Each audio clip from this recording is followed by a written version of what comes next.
안녕하세요. 오늘은 성경 일독 42강 이사야 7장부터 19장까지입니다. 오늘은 분량이 많죠? 여러분 읽으실 거예요. 자, 이사야가 어느 왕 때 네 사대 해볼까요? 우시야, 요담, 아하스, 히스기야. 자, 오늘은 이 아하스 때 이야기입니다. 7장은 아하스 때 이사야가 이제 이야기하는데요.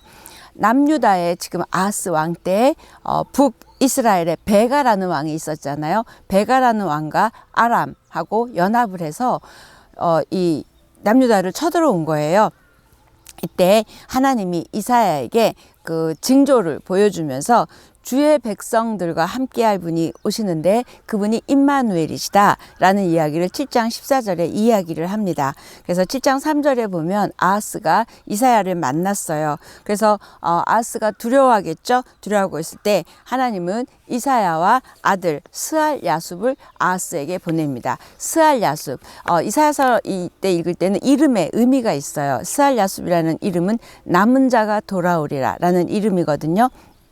그래서 스알 야숲을 동행하게 하신 것은 구원과 남은 자에 대한 소망을 제시하려고 그 아들 스알 야숲을 데리고 가게 합니다. 결국 이사야를 통해서 지금 아람과 북이스라엘이 연합해서 남유다를 쳐들어왔을 때 하나님의 명령은 뭐냐면 할 것과 하지 말 것을 삼가며 조용하라 이야기합니다. 이때 그러면서 두려워하지 말고 낙심하지 마라 라는 이야기까지 하십니다. 근데 이때 삼가다 라는 뜻은 뭐냐면 지키다, 자기를 지켜라. 그러니까 자기를 지키고 그 다음에 지금 두렵잖아요. 자기를 지키고 그 다음에 뭐 하래요? 조용히 있으래요.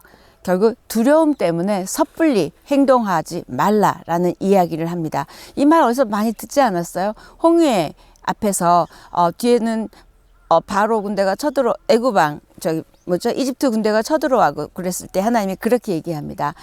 두려워하지 말고 조용히 하라고 얘기하죠.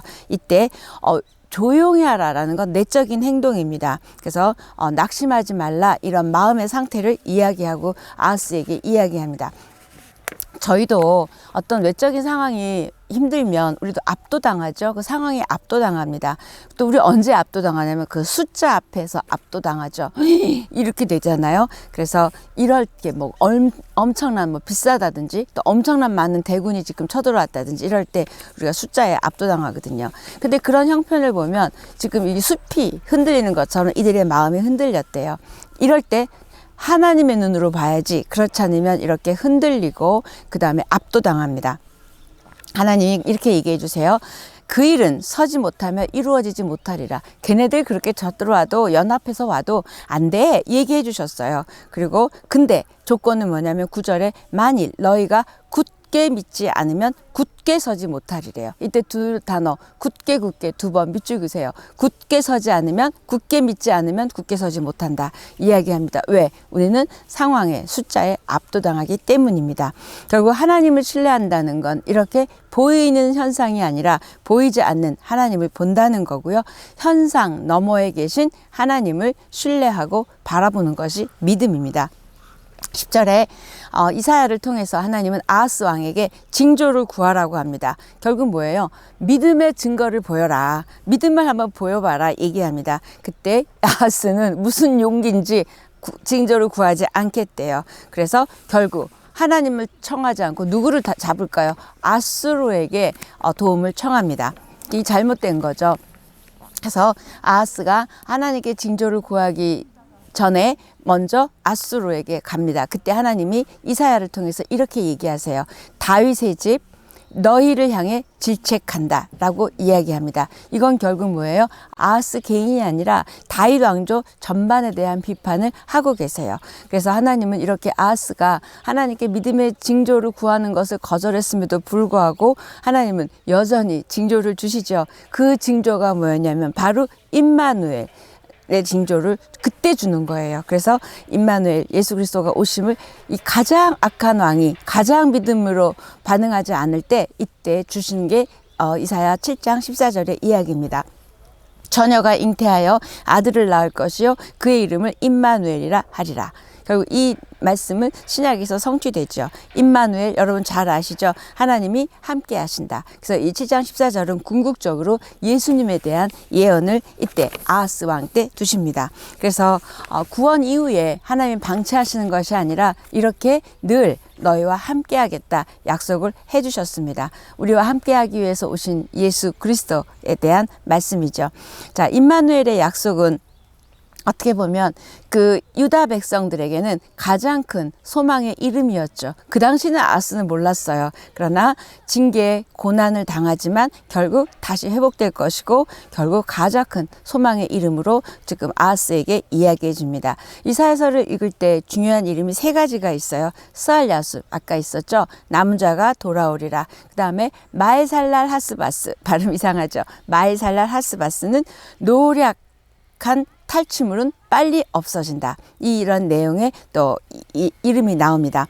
결국 범죄하는 그 남유다가 바벨론에 의해서 결국 노략당할 것을 말하고 있는 게 마에살랄 하스바스라는 이름으로 예표하고 있습니다. 8장입니다. 7장에서 이사야는 하나님의 말씀을 아하스에게 전하는 역할을 했고 8장에서는 하나님이 자기에게 주는 말씀을 들어요. 그래서 8장은 하나님이 이사야에게 주는 말씀입니다. 그래서 8장에 이사야에게 하나님 뭐라 그러시냐면 1, 2절에 보면 서판 이 나무에다가 마에살랄 하스바스를 써라 이렇게 했죠. 뜻이 뭐였죠? 노력이 빠르다 이런 의미.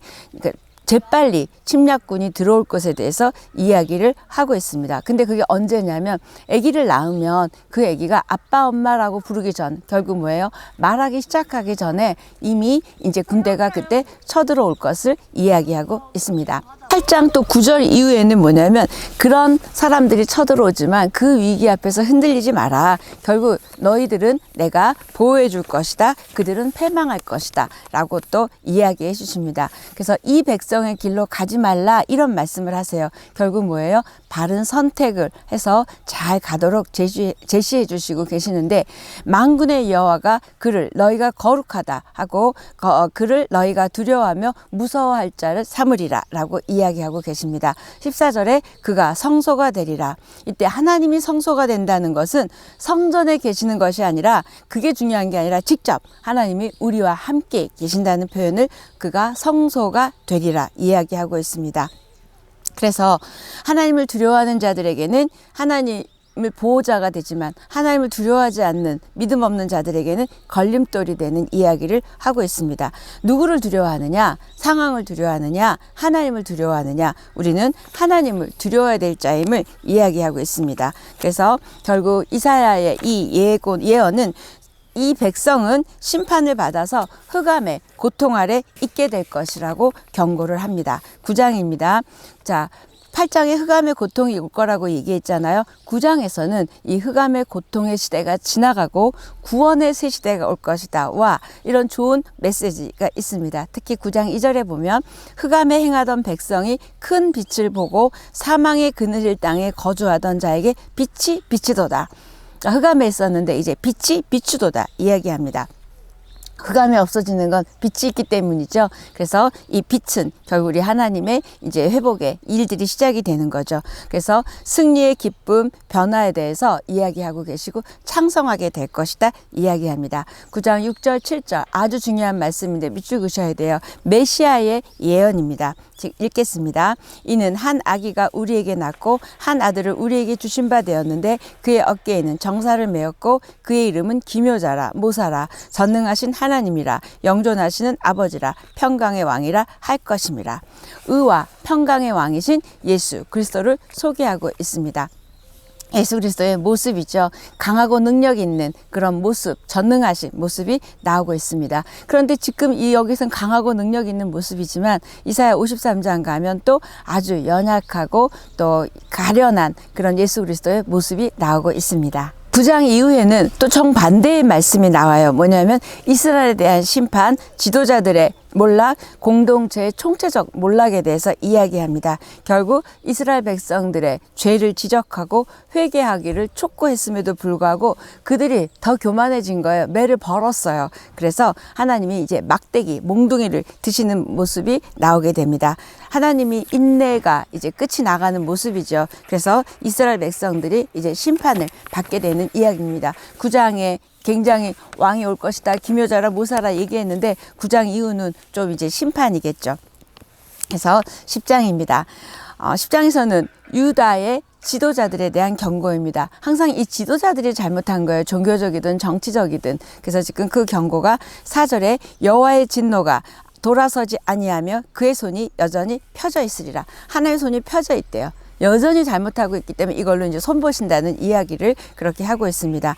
특히 5절, 6절 보니까 아수르는 진노의 막대기다. 아수르를 들어서 이 몽둥이를 써서 내 화난 걸 이걸로 너희들을 칠 것이다 라는 이야기가 아수르는 진노의 막대기다 라고 이야기하고 있습니다. 그런데 막대기를 쓰는 이 아수르가 교만해져서 자기네가 엄청 잘 싸우고 잘 힘이 센 줄 알죠. 그래서 나중에는 이 아수르를 몽둥이를 부러뜨리겠다 라는 모습이 나오게 됩니다. 아수르의 교만 때문에 이제 아수르의 패망까지 이제 이야기하고 있습니다. 결국 교만한 자를 멸하시는 하나님이시죠. 그래서 20절 이후에도 보면 이제 다시 언약 백성을 위한 약속과 함께 하나님을 신뢰하라는 그런 계속적인 권고를 담고 있습니다. 하나님 참 심플하시죠. 계속 날 좀 와, 나한테 와. 그다 또 몽둥이 들었다. 또 마음 아프시면 또 용서해 주시고. 그게 지금 이사야서에 굉장히 많이 반복되고 있습니다. 결국 하나님은 진노 중에도 당신의 백성을 향한 그 은혜를 거두지 않으세요. 왜 우리도 아이들 야단쳐 놓고 울다가 잠들면 막 안쓰럽잖아요. 지금 하나님도 지금 그러신 것 같아요. 심판 중에도 거두시지 않는 사랑과 긍휼의 모습을 볼 수 있습니다. 특히 24절에서부터 27절까지 쭉 보시면 하나님의 진노가 이제 그 몽둥이를 썼던 아수르에게로 옮겨지는 모습이 나옵니다. 그래서 유다가 하나님 대신 자꾸 아수르와 애굽을 의지하니까 얼마나 안타까우시겠어요. 걔네들도 결국은 칠 건데. 그래서 하나님에 대한 배신과 교만에 대한 아수르와 애굽에 대한 이야기도 나오고 있습니다. 11장입니다. 아수르가 사라진 후에 하나님의 백성과 온 세상은 어떻게 될 것인지 그 내용이 11장이에요. 그래서 11장은 의로운 왕, 메시아의 나라가 세워지고 그 통치 아래 온 세상이 정의와 평화가 넘치게 될 것을 이야기합니다. 결국 11장 1절, 2절도 메시아의 예언이죠. 이새의 줄기에서 한 싹이 나며 그 뿌리에서 한 가지가 나서 결실할 것이요. 쭉 나옵니다. 여호와의 영이 임하고 지식과 모략과 재능의 영이요. 1절, 2절 밑줄 딱 끄시고 읽으십시오. 결국 이새의 줄기는 다윗의 줄기에서 이렇게 예수 그리스도가 날 것을 1절, 2절 이야기하고 있습니다. 이 세 가문에서 줄기에서 태어나는 이를 새 시대의 왕으로 묘사하면서 하나님의 영이 충만한 메시아로 표현하고 있는 게 11장의 내용입니다. 자, 하나님이 이 새 왕을 보내면서 꿈꾸고 있는 하나님 나라 모습이 11장에 나오는데요. 참 평화, 그 다음에 악이 사라지고 그 다음에 여호와를 아는 지식이 충만하게 되는, 그래서 여호와를 아는 지식이 충만하니까 하나님을 전폭적으로 믿는 이런 모습을 꿈꾸며 새 왕을 보내게 됩니다. 우리 예수 그리스도가 다시 오는 날은 우리도 이 세상에 정의와 공의가 충만하고 그 다음에 회복과 행복과 기쁨이 충만할 줄 믿습니다. 지금 그 이야기를 지금 11장에서 하고 있고요. 그 그리스도께서 다시 오셔서 구원을 완성하실 것을 이야기합니다. 12장입니다. 고통의 시기가 지나가고 울려 퍼질 이 백성들의 이 기쁨의 노래, 아까 12장에 노래가 있다 그랬죠. 그 12장입니다. 결국 구원, 감사, 찬양 이런 단어들이 나오게 됩니다. 결국 구원받은 것을 기뻐해라. 구원의 우물에서 기뻐해라. 라는 내용이 12장입니다. 13장입니다. 1장에서 12장까지, 지금 우리 10장까지 했잖아요. 까지는 이스라엘에 초점을 맞췄어요. 그런데 13장부터 이제 23장까지는 그 이스라엘 주변에 있는 이방 나라들에 대한 심판에 대한 예고입니다. 여러분 기억하기 좋으세요. 13장부터 23장까지는 이방에 대해서 바벨론, 아수르, 블레셋, 모압, 다메섹 이런 여러 나라들에 대해서 심판이 이제 13장부터 23장까지인데, 그러면 그들에 대한 심판에 대한 대한 예언을 우리가 그렇게 열심히 볼 필요는 없지 않나. 그게 아니라 그들을 왜 심판하는 거예요? 누구를 위해서? 이 하나님의 자녀들을 위해서 그들을 심판하는 거예요. 그래서 그 심판하는 내용들에게도 우리들에게 주시는 메시지가 많이 있습니다. 결국 이 심판의 내용은 이사야가 그 이방 나라에 가서 전한 게 아니라 어떻게 했을까요? 이스라엘에게 교훈을 주기 위한 거니까 그들에게 듣고가 아니라 이들에게, 이스라엘 백성들에게 이야기했습니다. 하나님은 온 세상의 주권자이다. 너희들이 믿는 그런 세 보이는 나라, 아수르라든지 애굽이라든지 블레셋이라든지 모압, 암몬 이런 나라들까지 하나님이 지금 다 통치하고 있다. 하나님이 세상을 어떻게 다스리는지를 보여주기 위한 것이 13장부터 23장까지입니다. 제일 처음에 바벨론에 대해서 경고를 하는데, 근데 이때에는 아직 남유다가 망하지 않았을 때니까 바벨론이 그렇게 센 나라가 아니었어요. 그런데 이미 먼저 이렇게 바벨론에 대해서 이야기를 한 건 결국 바벨론에 대해서 남유다가 멸망할 것에 대한 예표이기도 한 것 같아요. 그렇게 얘기합니다. 6절에도 보면 애곡해라, 여호와의 날이 가까웠다, 전능자가 너희들을 멸할 때가 가까웠다, 이렇게 얘기하면서 바벨론에 대한 경고를 하게 됩니다. 그래서 소돔과 고모라처럼 멸망당할 것이라고 이야기합니다. 그 바벨론이 제일 먼저 나왔다. 13장에서부터 제일 먼저 이방을 심판할 때 바벨론 나왔다. 위협적이지 않았지만 이렇게 미리 얘기했다. 처음 언급할 필요가 있으셨겠죠. 그걸 한번 염두에 두고 읽으시면 좋겠습니다. 14장입니다. 아수르처럼 바벨론 제국은 하나님의 진노의 몽둥이였어요. 네, 그래서 14장에서는 바벨론 최고의 권력자인 바벨론 왕의 몰락을 이야기하고 있습니다. 그래서 14장 바벨론에 대한 이야기. 결국 그 왕들을 우리가 다 치고 하나님이 우리들을, 하나님의 자녀들을 반드시 회복시켜 주실 것을 이야기하고 있습니다. 결국 뭐예요? 승리를 건네받은 이스라엘 백성들에 대한 이야기. 저와 여러분도 승리를 건네받은 사람들입니다. 하나님이 열국을 심판하시는 목적은 무엇이라고요? 죄에 대한 심판, 결국 뭐죠? 이스라엘에 대한 구원이에요. 그들을 몽둥이로 쓰다가 그들을 심판하시는 거죠. 그래서 14장 24절부터 27절까지는 이제 아수르에 대한 예언입니다. 14장 24절부터 27절은 아수르에 대한 예언인데요. 이 아수르에 대한 예언에서는 여호와의 생각과 경영은 반드시 이루어진다. 그러니까 하나님의 생각과 뜻과 계획은 반드시 이루어진다는 것을 강조하고 있습니다. 제국이 아무리 커 보여도 하나님의 섭리 아래 있고 하나님이 작정하신 건 이루신다는 이야기를 하고 있습니다. 28절부터 블레셋에 대한 경고가 이어집니다. 결국 블레셋에게 아수르의 멸망으로 인해서 기뻐하지 말라. 왜요? 너희도 아수르의 멸망하고 상관없이 너희도 혹독한 시련을 겪게 될 것이고 너희도 그렇게 심판을 받게 될 것이다 이야기합니다.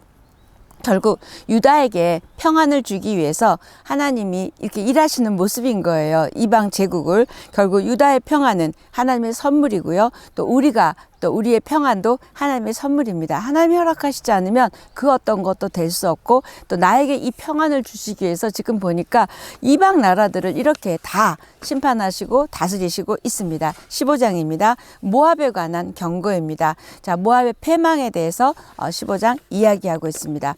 롯이 모압의 조상이니까 모압과 이스라엘은 사실은 형제 나라죠. 그런데 이스라엘을 돕기는커녕 강대국의 편에서 자기 형제들을 괴롭혀서 그것에 대한 심판의 이야기입니다. 모압 왕 발람, 이때 모압이었죠. 그 다음에 사사 시대에도 모압 왕 에그론이 이스라엘을 압제했고, 그런 모습일 때 다 얘기입니다. 자기 형제들을 이렇게 괴롭혔으니까요. 16장입니다. 15장에서 시작된 모압에 대한 멸망 예언이 16장도 그대로 이어지고 있습니다. 그래서 그 모압에 대한 재난으로 인해서 모압 사람들이 여기저기 흩어질 것이다 이야기합니다. 그리고 16장에서 구원의 소망을 또 제시해 주십니다. 이렇게 너희들이 흩어질 것이야. 그들이 흩어지면 결국 이 시온의 회복, 예루살렘의 회복이 이루어지는 거잖아요. 그래서 하나님의 또 메시아의 등장이 나타나고 있습니다. 형제인 나라 모압에 대해서 다른 열방들의 예언과는 다르게 그들은 다 심판할 것이다, 멸망할 것이다 얘기했는데, 이때 모압에 대해서는 심판을 면할 수 있는 방법을 주세요. 하나님의 사랑이 좀 있죠. 그래서 어떻게 해야 되는지 그 심판을 면할 수 있는 방법을 하는데, 이 시온에게, 남유다에게 조공을 바치라 얘기도 하고요. 그 다음에 어떻게 해라라는 그런 이야기들을 해주시고 있습니다. 결국 모압은 교만이었어요. 모압의 교만, 그 다음에 교만이 무서운 게 하나님의 말씀을 무시하기 때문이죠. 다윗 같은 경우는 시편에 보면 모압은 내 목욕통이다 라고 할 만큼 이 남유다와 이 모압은 굉장히 원수지간이었죠. 형제였음에도 불구하고 16장에 보면 교만한 모압의 최후의 모습이 나오게 되고, 근데 금방이 아니라 3년이 있다가라는 거예요. 왜 그렇게 기간을 줄까요? 당장 멸망시키지 않는 것. 모압이 돌아오기를 기다리시는 하나님의 마음이 뒷부분 16장에 나오게 됩니다. 17장입니다. 17장은 다메섹에 대한 경고입니다. 그래서 다메섹의 경고는 아람의 멸망이죠. 아람의 수도가 다메섹이었으니까 거기에 대해서 언급을 하게 됩니다. 그 다음에 또 4절 이후는 북이스라엘의 멸망. 북이스라엘이 아직 그때 있었으니까 그 멸망에 대해서 얘기합니다. 그러면 아람과 북이스라엘을 왜 함께 이야기하나? 그쵸? 이때 이사야 시대에 북이스라엘이 아수르 제국에 대항하기 위해서 아람과 동맹을 맺었잖아요. 그때 북이스라엘과 아람이 동맹을 맺어서 남유다 아하스 왕 때 공격했잖아요. 그렇기 때문에 같이 묶어서 같이 이제 멸망하게 될 것을 이야기합니다. 10절에 보니까 그들이 기뻐하는 나무를 심고 이방의 나뭇가지를 이종한다라는 표현이 있어요. 이때는 뭐냐면 이방과 동맹을 맺고 우상을 따라가고 결국 이방하고 이렇게 같이 연합했다는 표현을 이방의 나뭇가지를 이종했다라는 표현입니다. 그래서 하나님이 심판하신 거죠. 그래서 근심과 슬픔의 날을 맞이하게 될 것을 이야기합니다. 18장 구스에 대한 내용입니다. 구스는 오늘날 이디오피아입니다. 그래서 거기에 대해서 어떻게 심판하시는지 18장 여러분 읽어보시면 되는데요. 또 여기도 보니까 하나님 대신에 이방 민족을 신뢰하고 의지한 것에 대해서 그것도 우상 숭배이기 때문에 심판하시는 내용입니다. 19장입니다. 19장은 애굽에 대한 경고입니다. 그래서 애굽의 멸망을 예고하고 또 15절 이후에는 애굽의 구원을 말씀하고 계세요. 그래서 애굽은 하나님의 백성인 남유다가 위기 때마다 의지했던 나라이죠. 그래서 애굽을 의지하지 마라, 애굽을 의지하지 마라 이야기하죠. 결국 애굽에 멸망할 것을 이야기합니다. 그래서 애굽에 대해서 하나님이 긍휼을 징계하셨지만 긍휼의 마음도 있으셔서요. 결국 애굽을 또 치유하시는 내용이 22절 나오게 됩니다. 징계는 아까도 말씀드렸지만 하나님의 사랑의 매죠. 다시 돌아오게 하려고 하는 거죠. 그래서 적대국이었던 애굽과 아수르를 하나님 안에서 화해할 것이고 하나님을 함께 예배하게 될 것을 이야기합니다. 결국 하나님이 우리에게 주시는 것은 어느 나라든 멸망이 아니라 평화, 생명, 입니다. 그 이야기를 지금 19장에서 하고 있습니다. 여러분 19장까지 좀 양이 많지만 잘 읽어 주십시오. 징계 중에도 긍휼을 베푸시고 징계 중에도 사랑을 주시는 우리 하나님이 우리를 얼마나 사랑하시는지요. 그리고 우리의 이 믿음은 어려울 때 더 빛이 날 것이고 또 주님께 더 부르짖어야 되는 이 모든 내용들을 지금 이사야에게 하고 있고요. 고난의 때에 하나님의 은혜가 더 빛이 날 줄 믿습니다. 여러분 사랑합니다.